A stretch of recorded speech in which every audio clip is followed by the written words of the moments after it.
नमस्कार विद्यार्थी मित्रांनो, भूगोल या विषयातील हवा व हवामान या पाठाचा अभ्यास आपण केलेला आहे. या पाठावर आधारित असलेला स्वाध्याय आपण या व्हिडिओच्या माध्यमातून पाहणार आहोत. प्रश्न पहिला, मी कोण? मी नेहमी बदलत असते. उत्तर, हवा नेहमी बदलत असते. मी सर्व ठिकाणी सारखे नसते. हवामान सर्व ठिकाणी सारखे नसते. मी जलबिंदूचे स्थायीरूप असते. हिम हे जलबिंदूचे स्थायीरूप असते. मी वातावरणात बाष्परूपात असते. आर्द्रता वातावरणात बाष्परूपात असते. उत्तरे लिहा. महाबळेश्वरचे हवामान थंड का आहे? उत्तर, समुद्र सपाटीपासून जसजसे उंच जावे तसतसे हवेचे तापमान कमी होते. महाबळेश्वर हे ठिकाण सह्याद्री पर्वतरांगेत उंच ठिकाणी आहे. त्यामुळे महाबळेश्वरचे हवामान थंड आहे. समुद्र किनाऱ्याजवळील हवामान दमट असते, कारण काय? उत्तर, समुद्र किनारी भागात समुद्राचे पाणी तापल्याने पाण्याची वाफ हवेत मिसळत जाते. हवेतील बाष्पाचे प्रमाण अधिक असेल तर त्यामुळे हवेतील आर्द्रता वाढते. त्यामुळेच समुद्र किनाऱ्याजवळील हवामान दमट असते. हवा व हवामान यामध्ये कोणता फरक आहे?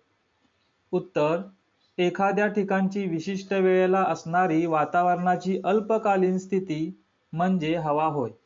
या उलट एखाद्या ठिकाणची हवेची दीर्घकालीन सरासरी स्थिती म्हणजे हवामान होय. हवेत सातत्याने बदल होतात व ते सहजपणे जाणवतात. या उलट हवामानात दीर्घकाळाने बदल होतात व ते सहजपणे जाणवत नाहीत. चौथा प्रश्न, हवेची अंग कोणती? उत्तर, तापमान, वायुदाब, वारे, आर्द्रता, वृष्टी इत्यादी हवेची अंग आहेत. समुद्र सानिध्य व समुद्र सपाटीपासूनची उंची यांचा हवामानावर कोणता परिणाम होतो? उत्तर, समुद्र सानिध्य असणाऱ्या भागात समुद्राचे पाणी तापल्याने मोठ्या प्रमाणावर पाण्याची वाफ हवेत मिसळते. म्हणजेच या भागातील हवेत बाष्पाचे प्रमाण अधिक असते. यामुळे हवामान दमट असते. या उलट समुद्र सानिध्य नसणाऱ्या भागातील हवेत बाष्पाचे प्रमाण कमी असते. त्यामुळे हवामान कोरडे असते. खालील हवामान स्थितीसाठी तुमच्या परिचयाची ठिकाणे लिहा. या ठिकाणी हवामानानुसार शहरांची नावे दिलेली आहेत. उष्ण हवामान भोपाळ, उष्ण व दमट हवामान मुंबई, शीत हवामान मुन्नार, उष्ण व कोरडे हवामान नागपूर आणि शीत व कोरडे महाबळेश्वर. अशा प्रकारे हवामानाच्या स्थितीनुसार या ठिकाणी शहरांची नावं दिली आहेत.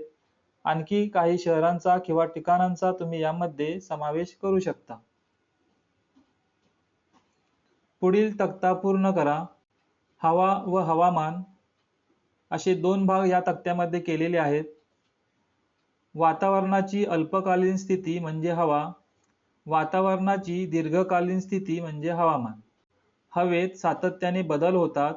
हवामान लवकर बदलत नाही. हवा विशिष्ट ठिकाणाच्या संदर्भाने व्यक्त केली जाते. हवामान एखाद्या प्रदेशाच्या संदर्भाने व्यक्त केले जाते. हवेची अंग तापमान, वारे, वृष्टी, आर्द्रता, हवेचा दाब. हवामानाची देखील तीच अंग आहेत. तापमान, वारे, वृष्टी, आर्द्रता आणि हवेचा दाब. एका वाक्यात उत्तरे लिहा. हवा म्हणजे काय? उत्तर, एखाद्या ठिकाणची विशिष्ट वेळेला असणारी वातावरणाची अल्पकालीन स्थिती म्हणजे हवा होय. वारा म्हणजे काय?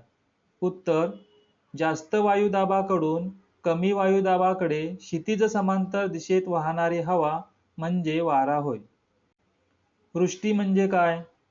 उत्तर, हवेतील बाष्पाचे पाणी व हिम यात रूपांतर होणे व ते पृथ्वीवर येणे म्हणजे वृष्टी होय. वृष्टीची रूपे कोणती? पाऊस, हिम, गारा इत्यादी वृष्टीची रूपे आहेत. हवेच्या अंगांचा कशावर परिणाम होत असतो? हवेच्या अंगांचा दैनंदिन व्यवहारांवर व जीवनशैलीवर परिणाम होत असतो. बहुतांश सजीवसृष्टी कोणत्या प्रकारच्या हवामानाच्या प्रदेशात दिसून येते? बहुतांश सजीवसृष्टी पोषक हवामानाच्या प्रदेशात दिसून येते. मुलांनो, या व्हिडिओच्या माध्यमातून हवा व हवामान या पाठावर आधारित असलेला स्वाध्याय आपण अभ्यासला आहे. पुढील व्हिडिओच्या माध्यमातून तापमान या घटकाचा स्वाध्याय अभ्यासणार आहोत. धन्यवाद.